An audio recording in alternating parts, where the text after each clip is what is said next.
ഈ അപകടം നടന്ന സ്ഥലത്തേക്ക് ഒരിക്കൽ കൂടി പോകേണ്ടതുണ്ട്. ആർ അരുൺരാജ് അവിടെ തുടരുന്നുണ്ട്. അരുൺരാജ്, നമുക്കറിയാമല്ലോ ഓരോ ദിവസവും ഈ അപകട വാർത്തകളില്ലാത്ത ദിവസങ്ങൾ ഇല്ല.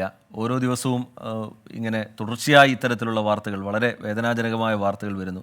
കഴിഞ്ഞ ഒരു മാസത്തെ മാത്രമാണെങ്കിൽ നമുക്കറിയാമല്ലോ ഇപ്പോൾ ഈ പത്തനംതിട്ടയിലേത്, അതിനു മുമ്പ് 2 ദിവസം മുമ്പ് പാലക്കാട് 4 8ാം ക്ലാസ് വിദ്യാർത്ഥികൾക്ക് ജീവൻ നഷ്ടമാവുന്ന നില.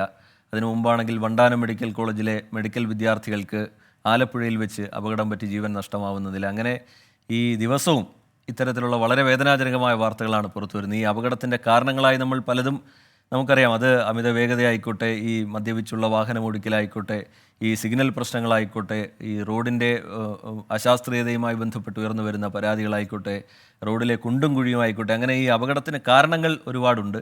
നമ്മളിങ്ങനെ AI ക്യാമറയൊക്കെ വെച്ച് പുതിയൊരു ഗതാഗത സംസ്കാരത്തിലേക്കൊക്കെ പോകുന്നുവെന്ന് പറയുമ്പോഴും ഈ അപകടങ്ങൾക്ക് യാതൊരു കുറവുമില്ല, ഈ നിയമലംഘനങ്ങൾക്ക് യാതൊരു കുറവുമില്ല. ഇത് ഇങ്ങനെ തുടരുന്നതിൽ ഇങ്ങനെ എത്ര കാലം തുടരാൻ കഴിയുമെന്നുള്ള കാര്യവും അറിയില്ല. ഒരു വിശദമായ പരിശോധനയിലേക്ക്, സമഗ്രമായൊരു പരിശോധനയിലേക്കൊക്കെ സർക്കാർ കടക്കേണ്ട ഒരു ഘട്ടം കൂടിയല്ലേ ഇതാറുണ്ട്? തീർച്ചയായും ശ്രീജിത്ത്, ഈ കഴിഞ്ഞ ഒരു മാസത്തിനിടയിൽ ഞാനിത് 2ാമത്തെ തവണയാണ് ഇത്തരമൊരു ദാരുണമായ അന്ത്യത്തിന് അല്ലെങ്കിൽ അപകടത്തിന് സാക്ഷ്യം വഹിക്കുന്ന ഒരു വാർത്ത റിപ്പോർട്ട് ചെയ്യേണ്ടി വരുന്നത്.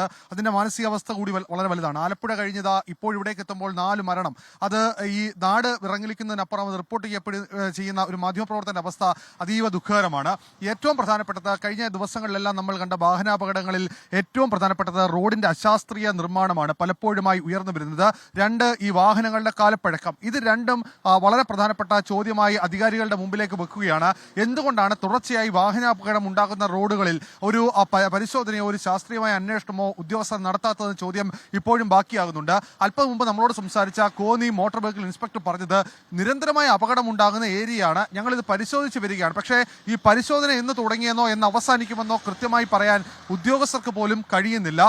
ഞാൻ നേരത്തെ പറഞ്ഞത്, ഈ റോഡിൽ നിന്ന് അവിടേക്ക്, അതായത് ഇടത്ത് വശത്തേക്ക് 300 മീറ്റർ പോയാൽ, വലത്ത് വശത്തേക്ക് 300 മീറ്റർ പോയാൽ 6ഓളം വാഹനങ്ങൾ ഇതിനോടകം തന്നെ അപകടത്തിൽപ്പെട്ട് കിടപ്പുണ്ട്. 2 മരണം ഇതിനോടകം തന്നെ സ്ഥിരീകരിച്ചിട്ടുണ്ട്. ഇന്നത്തെയുടെ കൂടിയുമ്പോൾ 6 മരണം സ്വാഭാവികമായി ഉണ്ടാകും. ഇത് എല്ലാം തന്നെ ഈ ശബരിമല സീസണോട് അടുപ്പിച്ചാണ് ഈ അപകടങ്ങൾ കൂടുതലായി ഉണ്ടായത് എന്നുള്ളതാണ് പ്രദേശവാസികൾ പറയുന്നത്. അത് റോഡിന്റെ ഒരു നല്ല ഗ്ലേസിംഗ് ഉള്ള റോഡാണ്. സ്വാഭാവികമായും വാഹനം അമിത വേഗത്തിലെത്തും. പക്ഷേ വേഗത്തിലെത്തുമ്പോൾ ഉണ്ടാകുന്ന പ്രശ്നം, ഈ റോഡിന്റെ ഈ മറികടന്ന്, ഈ റോഡിലെ വര, നടുവിലത്തെ ലൈൻ മറികടന്ന് വാഹനം അപ്പുറത്തേക്ക് പോകുന്ന അവസ്ഥയാണ് പലപ്പോഴും ഉണ്ടാകാറുള്ളത്. ഇത് നിയന്ത്രണം വിട്ട് മറ്റു വാഹനങ്ങൾ ചെന്ന് ഇടിക്കുകയും ചെയ്യുന്നു. മറ്റൊന്ന്, ഇതിലെ വാഹനങ്ങളുടെ കാലപ്പഴക്കമാണ്. എയർ ബാഗ് പോലും പൊട്ടിയിട്ടില്ല ഇന്നത്തെ അപകടത്തിൽ. അത് എന്തുകൊണ്ടാണെന്ന ചോദ്യത്തിന് മോട്ടോർ വെഹിക്കിൾ ഇൻസ്പെക്ടർ പറഞ്ഞത്, 2013 വാഹനം നിർമ്മിച്ചത് എന്നുള്ളതാണ് പ്രാഥമികമായി മനസ്സിലാക്കുന്നത്. അന്ന് ഈ വാഹനത്തിൽ ഇതിന് സുരക്ഷാ ക്രമീകരണങ്ങൾ ഉണ്ടായിരുന്നു എന്ന കാര്യം പരിശോധിക്കേണ്ടി വരും എന്നുള്ളതാണ്. കാലപ്പഴക്കവും റോഡിന്റെ അശാസ്ത്രീയമായ നിർമ്മാണവും റോഡുകളിലെ വെളിച്ചക്കുറവും എല്ലാം അപകടത്തിന് തുടർച്ചയായി ഇടയാക്കുന്നുണ്ട്. ഇതുപോലെ തന്നെ മറ്റൊരു റോഡാണ് നമ്മൾ കൊല്ലം കുളക്കട ഭാഗത്ത്. ഒരു മാസത്തിനിടയിൽ 20ലധികം വരുന്ന ജീവനുകളാണ്, ഒരു വർഷത്തിനിടയിൽ 20ലധികം ജീവനുകൾ പൊളിഞ്ഞ ഒരു ഭാഗം തന്നെ ഈ ബ്ലാക്ക് സ്പോട്ടായി അവിടെ തന്നെയുണ്ട്. ഏകദേശം 2 കിലോമീറ്ററിനുള്ളിൽ 6 ബ്ലാക്ക് സ്പോട്ടുള്ള ഏരിയയാണ് ഈ കുളക്കട. അപകടത്തിന്റെ വ്യാപ്തി മനസ്സിലാക്കി നിരവധിയായ തവണ നാറ്റ്പാക് അടക്കം റിപ്പോർട്ട് സമർപ്പിച്ചിട്ടും ഈ വ്യവസായികളുടെയും ആ പ്രദേശവാസികളുടെയും അടക്കം എതിർപ്പുകൾ മറികടന്നും ആ നാറ്റ്പാക് റിപ്പോർട്ട് അവിടെ നടപ്പാക്കാൻ പോലും പലപ്പോഴും കഴിയാതെ വരുന്നു. ധനകാര്യമന്ത്രിയുടെ മണ്ഡലത്തിലാണ് ഈ അവസ്ഥ എന്നുള്ളതാണ് മറ്റൊരു പ്രധാനപ്പെട്ട കാര്യം. എന്തായാലും അപകടങ്ങൾ തുടർക്കഥയാകുന്നു, കുടുംബങ്ങൾക്ക് ഓരോ ജീവനുകൾ നഷ്ടപ്പെടുന്നു. പക്ഷേ ഈ റോഡുകളുടെ അശാസ്ത്രീയമായ നിർമ്മാണം, അത് സംബന്ധിച്ച കൃത്യമായ പഠനം ഇപ്പോഴും നടക്കുന്നില്ല.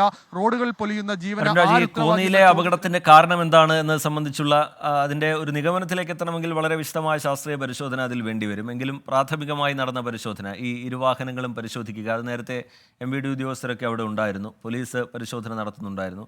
നിലവിൽ എന്താണ് ഈ അപകടത്തിന് കാരണമെന്നാണ് മനസ്സിലാക്കുന്നത്? അമിത വേഗമാണോ? എന്താണ് ഇപ്പോൾ ലഭ്യമാകുന്ന വിവരം? അരുൺ, റിജിത്ത്, ഞാൻ അല്പസമയം മുമ്പ് കോന്നി മോട്ടോർ വെഹിക്കിൾ ഇൻസ്പെക്ടറുമായിട്ട് സംസാരിച്ചത്. അദ്ദേഹം പറഞ്ഞത്, ഈ വാഹനത്തിലെ ഡ്രൈവർ ഉറങ്ങിപ്പോയതാണ് വാഹനം എതിർദിശയിൽ വന്ന വാഹനത്തിലേക്ക് ഇടിച്ചു കയറാനുള്ള കാരണം എന്നുള്ളതാണ്. പക്ഷേ അപ്പോഴും ഈ വാഹനത്തിന് അമിത വേഗത ഉണ്ടായിരുന്നു എന്നുള്ളത് സാക്ഷ്യപ്പെടുത്തുന്നു. അതിൽ നാട്ടുകാർ നൽകുന്ന വിശദീകരണമാണ്, ഈ റോഡിൽ അമിത വേഗതയിലേക്ക് വാഹനം എത്തിയാൽ റോഡിന്റെ വലത്തുവശത്തേക്ക് വാഹനം തെന്നി മാറുന്ന രീതിയിലാണ് ഈ റോഡ് ക്രമീകരിച്ചിരിക്കുന്നത്. അത്തരമൊരു നിർമ്മാണത്തിലെ അപാകതയാണ് ഈ അപകടങ്ങൾ തുടർച്ചയായി ഉണ്ടാകാൻ കാരണം എന്നുള്ളതാണ് നാട്ടുകാർ തന്നെ പറയുന്നത്. കാരണം ഏറ്റവും കൂടുതൽ കൂടുതൽ ഈ നിരത്തിൽ ഈ റോഡിൽ പൊലിയുന്ന ജീവനുകൾ രക്ഷപ്പെടുത്തുന്നതും അവരെ പിടിച്ച് ജീവനിലേക്ക് തിരിച്ചു കൊണ്ടുവരുന്നതും ഇവിടുത്തെ നാട്ടുകാരാണ്. സ്വാഭാവികമായും അവർക്കെതിരെ കൃത്യമായ വശമറിയാം. അവർ പറഞ്ഞ വാദങ്ങൾ കൃത്യമാണ്.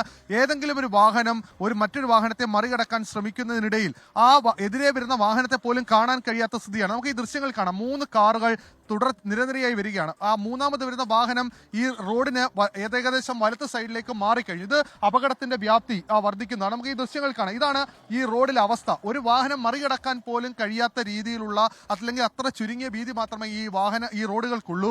സ്വാഭാവികമായി ഇത് മനസ്സിലാക്കാതെയാണ് പലപ്പോഴും ഈ ദീർഘദൂര യാത്രക്കാരടക്കം ഇതുവഴി വരുന്നത്. അങ്ങനെയാണ് അപകടത്തിൽ ഉണ്ടാവുകയും ചെയ്യുന്നത്. എന്തായാലും ഈ ശബരിമല സീസൺ കൂടി ആകുമ്പോൾ വലിയ വാഹനങ്ങൾ കൂടി ഈ റോഡിലേക്ക് എത്തും. അപകടത്തിന്റെ തോത് കൂടുകയും ചെയ്യുന്നുണ്ട്. റീജിത്ത്, ശരി, അപകടം നടന്ന മുറിഞ്ഞകല്ലിൽ നിന്ന് അരുൺരാജ് വിവരങ്ങൾ പങ്കുവയ്ക്കുകയായിരുന്നു.